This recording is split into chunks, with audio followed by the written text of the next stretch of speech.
3008 at nagawa po kami ng bahay kasama tong si Third at itutur po namin kayo sa bahay ko.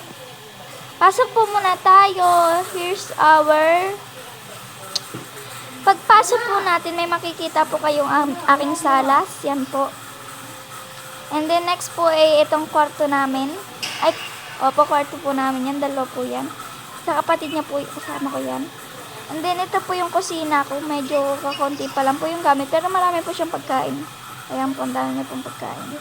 Ari pa po yung hindi ko po natapos. Ang dami, marami-rami din po yan. And, didesignan ko sana po yan. Ay, tinamad na po. So, yan lang po ang buong bahay ko. And, here's my bedroom po. That's all po. Next naman po, ay pupunta tayo kay Third na bahay. Tara, Third, sa bahay mo. Yan. Punta tayo sa bahay po ni na Third at ni na Scarlett. Wala na po si Scarlett, nag-leave na. Yan po. Ito po bahay nila.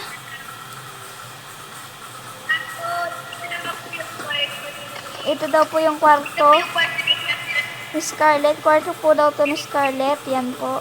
Yan may study area po. And then, ito po yung kay Third. Wala pa po siyang laman. Not much po. Yan.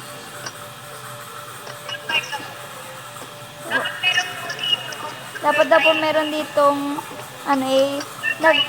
tinamad na po sila manggawa. Yan na po yung lahat. Thank you po. Bye-bye.